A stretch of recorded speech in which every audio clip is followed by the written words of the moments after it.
Estamos entrando na quinta apresentação, dando continuidade ao complexo aquaviário da região do Brasil, concentrando esforços mais na região do Sudeste, agora no final. Então, temos aqui o mapa que em todas as apresentações é introdutório, quinta apresentação. Então, o Porto de Santos, a Autoridade Portuária do Porto de Santos, já pensou em recuperar a malha aquaviária da Baixada. São 8 municípios envolvidos. Na época, fizemos várias reuniões com vários municípios interessados. Toda semana tinha reuniões. Isso em 2010. E chegamos muito perto, né? A Carbocloro queria fazer um transbordo de sal e levar o sal até a indústria dela por hidrovia, né?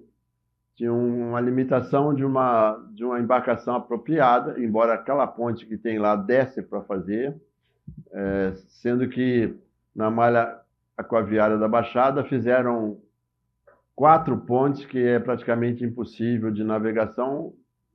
Na maré alta, nem canoa passa embaixo, né? Então, isso foi um erro do passado, que já existiam as autoridades portuárias das épocas, cada uma de uma maneira, de uma gestão ou de uma governança diferenciada, mas existiam, e elas não pensaram nessa continuidade do aproveitamento da aquavia do Porto de Santos, do complexo como um todo, né? O porto seria muito maior, né? E, enfim, então vamos dar início. Em 2000 e mais ou menos 12 por aí, ou 13, já com outra gestão, se tentou, mas aí se fixou só no canal. E a gente fez um levantamento novamente de toda a malha aquaviária e constatamos que havia 35 quilômetros de hidrovias, de aquavia, porque faltava sinalização, que poderiam ser aproveitadas dos 200 quilômetros aproximadamente de malha aquaviária da Baixada Santista. Então, significativo. Aqui temos o modelo analógico da malha aquaviária da Baixada. Quem fez um trabalho baseado no nosso de 2010, em 2012, mais ou menos, foi a FDTE, a pedido do grupo da época, dos engenheiros que fizeram o trabalho. E o que aconteceu é que eles não calcularam os custos das acessibilidades, quanto custaria a ponte e tal. Eles reiteraram praticamente 99% do nosso trabalho.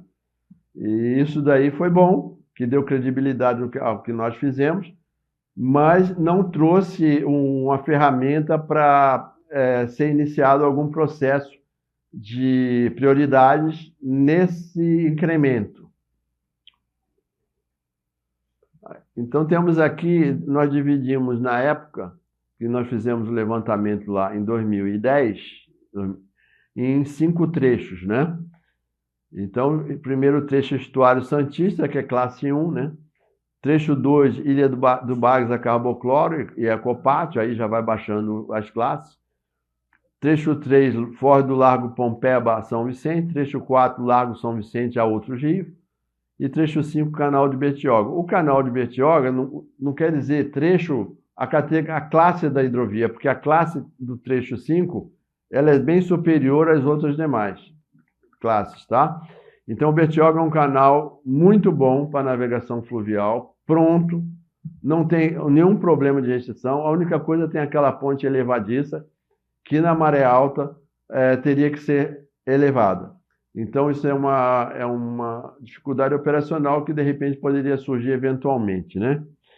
Mas existem pontos estratégicos muito, muito interessantes que eu vou falar adiante aqui. O readequar 5 pontes, ou 4, que tem uma ponte que ainda dá para usar, é muito simples. Nós fizemos no Tietê, tem um exemplo de uma foto ali, a gente tirou o vão do meio, alteou o vão do meio e o pilar saiu. Como foi feito? Uma estrutura metálica fora, no canteiro de obras, implantada.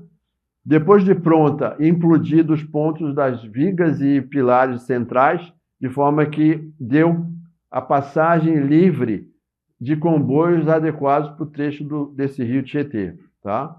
Então, antigamente era um trecho muito ruim, apertado, e em determinadas situações o comboio não passava, né?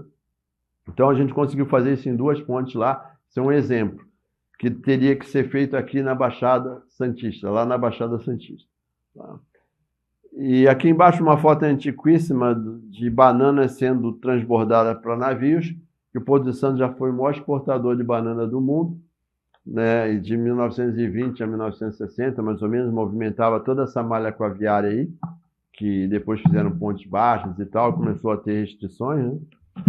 E do lado esquerdo tem uma fotinho lá que é o porto interessante de tubos, que serve para os emissários. Então, a Brastubos, não sei se ela ainda existe, foi na época, ela fabricava os tubos na margem do rio, eles eram flutuantes, ela levava os tubos flutuantes, fechando as bocas, né? E levava os tubos fabricados para os locais, os emissários de lá, eles eram afundados, os mergulhadores adaptavam os tubos, então já existia um aproveitamento inteligente pela iniciativa privada. Então, prova que dá para fazer muita coisa legal nessas margens desses rios aí. Aqui é um exemplo de transbordo simples, né? Um flutuador transbordando de uma balsa para o navio, ou do navio para a balsa, ou uma embarcação grande para a balsa, enfim. Então, um exemplo que existe em algum ponto do mundo aí, em vários pontos do mundo. Nós já fizemos isso em vários trechos das hidrovias aí, de forma, vamos lá, experimental e emergencial, e deu certo. Bom, a Prefeitura de Santos, nessa época de 2010, ela tinha equipe também da Prefeitura. O engenheiro Adilson participou dessa equipe. E outros representantes dos municípios das épocas. Eles fizeram o levantamento das pontes e a gente fez a verificação de algumas pontes que teriam que ser readequadas, né? Aqui no trabalho da FDTA, da USP, né? Foi um trabalho muito bem feito. Eles fizeram a batimetria de todos os trechos hidroviários e todos os rios, alencaram aí nessa planilha, né?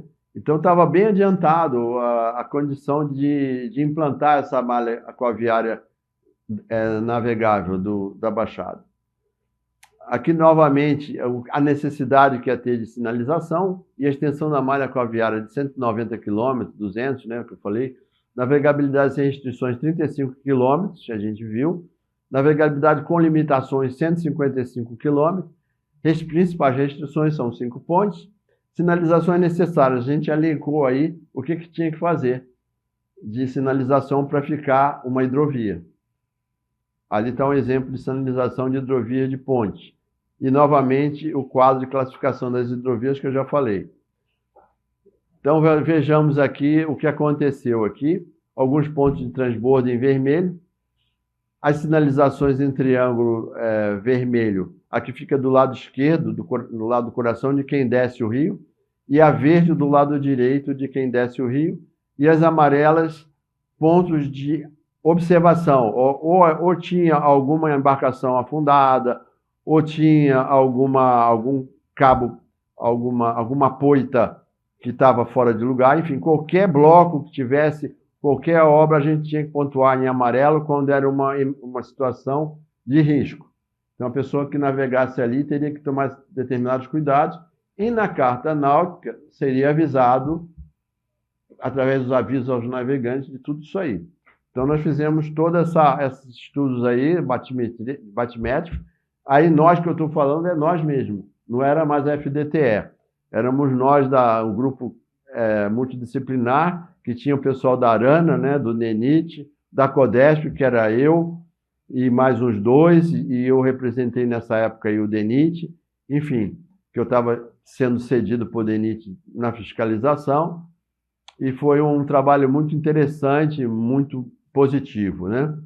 Aí uma sinalização ali na ponte elevadiça, e pontos fortes e fracos de navegação fluvial, repetindo algumas coisas, entraves com malha aquaviária, 135 navegar, já falei.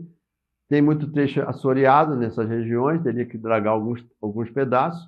Saúde das aquavias interiores estão prejudicadas por falta de limpeza, está muito sujo lá. Recuperar a profundidade em alguns trechos, vai oxigenar as águas, né? Favorecendo a fauna e a flora. Tem muito peixe morrendo por causa da falta dessa limpeza. Potencial hídrico podendo ser capaz de navegação plena, se for cuidado e preparado, produzirá grandes mudanças econômicas, sociais e ambientais na região. Representantes políticos não estão focados em projetos de Estado na melhoria da mobilidade urbana e expansão portuária. Os municípios e a iniciativa privada poderão ser mais ágeis se souberem contratar bons profissionais do sistema. Então é preciso conhecimento, história, pessoas das antigas aí, né?